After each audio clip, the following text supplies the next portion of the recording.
గారు మరి కారం కారంగా ఏం చేయబోతున్నారు? కీమా బాల్స్. కీమా బాల్స్ అంటే బాగా రోస్ట్ అయిపోయి ఉంటాయా లేకపోతే నార్మల్గా? నార్మల్గా కదండి, జస్ట్ కీమాని ఫస్ట్ కుక్ చేసి దాని తర్వాత ఫ్రై చేస్తాం అనమాట. సీజనింగ్ అంతా వేస్తాం, దాంట్లో ఉప్పు కారం కొంచెం బంగాళదుంప కోడిగుడ్డు అన్నీ వేసి కీమా బాల్స్ అనమాట. ఓకే, ఇది కూడా మీరు లాస్ట్ టైం అన్నట్టు అమ్మడు కుమ్ముడు లాగా లేకపోతే కొంచెం ఫాస్ట్ గానే అంతేనా? ఎస్. ఓకే, కీమా బాల్స్ అండి. మరి దానికి కావాల్సిన పదార్థాలు ఏంటో చూద్దామా? కీమా బాల్స్ కావాల్సిన పదార్థాలు: ఉడికించిన కీమా 1 కప్పు, ఉడికించిన బంగాళదుంపలు 2, కొత్తిమీర కొద్దిగా, కారం తగినంత, ఉప్పు తగినంత, తరిగిన పచ్చిమిరపకాయలు 2, పసుపు చిటికెడు, కోడిగుడ్డు 1, ధనియాల పొడి 1 టీ స్పూన్, జీలకర్ర పొడి 1 teaspoon, garam masala 1 teaspoon, అల్లం వెల్లుల్లి పేస్ట్ 1 టీ స్పూన్, నూనె డీప్ ఫ్రై కి సరిపడా. ఓకే రావు గారు, స్టార్ట్ చేద్దాం మరి. ఓకే, ఫస్ట్ ఆన్ చేసుకుందాం. సో ఇది వేడయ్యే లోపల మనం మన అన్ని థింగ్స్ అంటే రెడీ చేసుకుందాం. ఫస్ట్ కీమా ఇది ఆల్రెడీ బాయిల్ చేస్తాం అనమాట. సో ఇది ఫస్ట్ దీనిలో మిక్సింగ్ చేసుకుందాం, దాని తర్వాత ఒకసారి బ్లెండ్ చేసుకుందాం. అంటే ప్రాసెసింగ్ కోసం బాయిల్ చేసుకున్నట్ట లేకపోతే ప్రాసెసింగ్ గురించి అండి? ప్రాసెసింగ్ కోసం. ముందు తొందరగా అవ్వాలి అలాంటిది, రెండు తొందరగా అవ్వాలి ప్లస్ ప్రాసెసింగ్ కోసం కూడా. ఓకే, ఇది ఉడికించిన బంగాళదుంప. అవునండి, అది కొంచెం గ్రేట్ చేసుకుంటాం. బేసిక్లీ దేనికంటే బైండింగ్ అవడానికి, లేకపోతే మీకు విడిపోతుంది అనమాట. ఇప్పుడు మీరు ఇలా చేస్తున్నారంటే మరి సగం ఉడికించకుండా ఉంటే ఇలా ఈజీగా ఉంటుందేమో కదా? కాదా, ఫుల్ గా ఉడికించేస్తే పేస్ట్ అయిపోదా? పేస్ట్ అవుతుంది, కానీ దీంట్లో స్టార్చ్ ఉంటుంది కదా, స్టార్చ్ వల్ల మీకు పొడి పొడి కావదు. ఓకే, కాలు మొత్తం వేస్తారండి అంటే డిపెండ్ ఆన్ ద క్వాంటిటీని బట్టి. సో ఇప్పుడు కొంచెం సాల్ట్, కారం, కొంచెం పసుపు. కారం తక్కువ వేసుకున్నట్టున్నారు ఎందుకంటే పచ్చిమిరపకాయలు కూడా వేస్తాం. చిల్లీ అన్నమాట, బాగా సన్నగా తరిగించుకొని,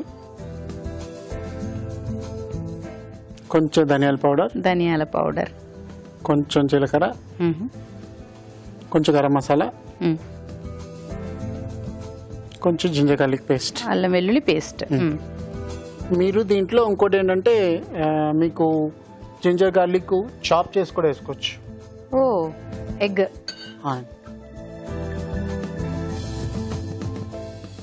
బేసిక్లీ మీరు దీంట్లో ఈ ఎగ్ వైట్ లేకుండా ఎగ్ ఎల్లో మట్టుకు వేయచ్చు. ఇది again binding purpose. Okay, 1 egg. So ఇవన్నీ ఇప్పుడు బాగా మిక్స్ చేసుకుంటాం. సమ్టైమ్స్ మీరు వైట్ కూడా యాడ్ చేసుకుంటారు కదా బైండింగ్ పర్పస్. ఇప్పుడు ఈ వైట్ వేస్తే ఏమవుతుందంటే చాలా ఇది లూజ్ అయిపోతుంది. ఓహోహో, కొంచెం కొత్తిమీర అన్నమాట. కొత్తిమీర కూడా సన్నగా తురిమేసుకున్నారు అసలు. ఇప్పుడు మిక్సీ ఒకసారి కొట్టుకుందాం, కొంచెం ఫైన్ పేస్ట్ గా కావాలన్నమాట. ఇది పొడి పొడిగా అంటే మీరు డంప్లింగ్స్ బాల్స్ చేసేప్పుడు అన్ని విడిపోతాయి. కొంచెం ఫైన్ పేస్ట్ చేసుకుంటే మీకు మంచి డంప్లింగ్ బాగా మిక్స్ అయి ఉంటుంది ఇంకా బాగా. ఎందుకంటే ఆల్రెడీ కీమా పొడి పొడిగానే ఉంటుంది. సో ఇప్పుడు మీరు మిక్సీ పట్టాక ఇంకా ముద్ద అవుతుంది. సో దానివల్ల మనకి మంచి షేప్ వస్తుంది అనమాట. ఓకే, అందులో ఇంకా వాటర్ అలా ఏమి యాడ్ చేయాల్సిన అవసరం లేదా? అలాగే. ఓకే, పొరపాటున చాలా మంది నీళ్లు యాడ్ చేస్తారు కనుక ఇంకా ముద్దగా బాగా అయిపోవాలి అని చెప్పేసి వాటర్ ఏమి యాడ్ చేయకుండానే మిక్సీ పడుతున్నారు. అది కీమా కర్రీ అవుతుంది.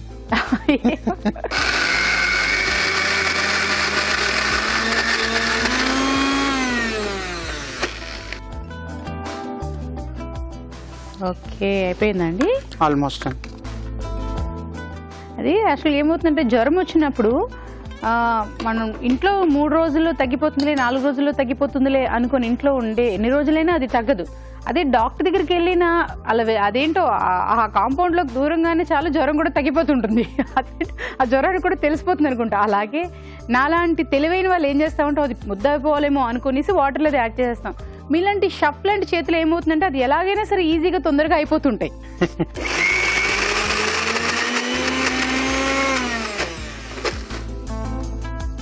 అయిపోయిందండి.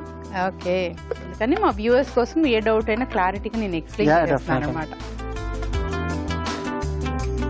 సో అది మిక్సీ పట్టాక థిక్గా ఉండేటట్టుగానే తయారైంది ఆ ముద్ద కూడా. మీకు చాలా లూజ్గా అయింది అనుకోండి బై మిస్టేక్, ఓకే. మీరు మన పుట్నాల పప్పు ఉన్నది చూసారా, ఓకే. ఆ పుట్నాల పప్పు బాగా పిండిలాగా ఉంటుంది. మన పిండిలో వేసేసి కొంచెం వేసుకుంటే గట్టిగా అవుతుంది అనమాట. దట్ ఈస్ ఇన్స్టెంట్ బైండింగ్ అనమాట. శనగపప్పు పుట్నాల పప్పుని గ్రైండ్ చేసేసుకుని దాన్ని కొంచెం యాడ్ చేసుకోవచ్చు. అంటే పలచబడిపోయిందని మీకు అనిపిస్తే వేయించిన శనగపప్పుని కొంచెం ఆ పౌడర్ ని యాడ్ చేసుకున్నారంటే అది కొంచెం తిక్కగా అయిపోతుంది. అంతే. చిట్కా చెప్పారు మీరు.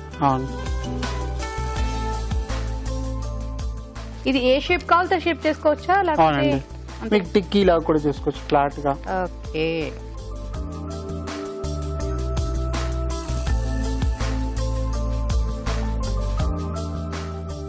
చూడండి ఎంత బాగా వచ్చాయి. బాగున్నాయండి, చాలా సాఫ్ట్ గా ఉంటాయి, బయట మంచి క్రిస్పీగా ఉంటుంది అనమాట. బాలింతలకి ఎక్కువ కీమా పెడతారు. అవునండి. సో ఇలా వెరైటీ పడితే చక్కగా ఇష్టంగా. ఓ yes yes why not.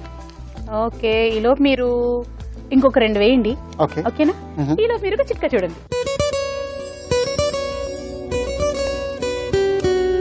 ఇప్పుడు మీకోసం మరో మంచి చిట్కా.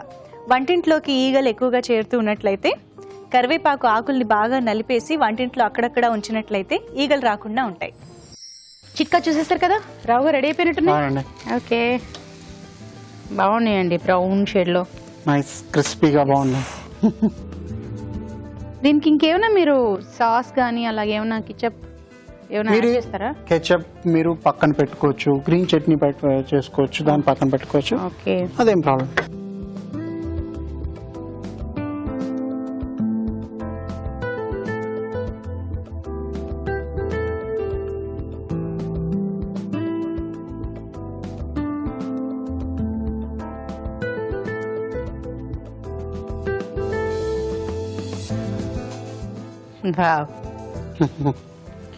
అది కాంబినేషన్ తో పాటు తినడానికండి. సో కీమా బాల్స్ రెడీ అండి. Thank you. Keema balls ready. మరి దీన్ని టేస్ట్ చేసే ముందు దీని తయారీ విధానం ఎలాగో మరొకసారి చూద్దామా. కీమా బాల్స్ తయారీ విధానం. ముందుగా ఉడికించిన కీమా మిక్సీ పట్టి ఒక బౌల్లోకి తీసుకోవాలి. దీనిలో ఉడికించిన బంగాళదుంప తురుము, ఉప్పు, కారం, పసుపు, తరిగిన పచ్చిమిరపకాయలు, ధనియాల పొడి, జీలకర్ర పొడి, గరం మసాలా, అల్లం వెల్లుల్లి పేస్ట్, కోడిగుడ్డు, కొత్తిమీర వేసి బాగా కలుపుకోవాలి. ఈ మిశ్రమాన్ని కొంచెం కొంచెం తీసుకుని చిన్న చిన్న బాల్స్ లా చేసుకోవాలి. ఆపై వీటిని కాగే నూనెలో వేసి డీప్ ఫ్రై చేసుకోవాలి. అంతే, కీమా బాల్స్ రెడీ.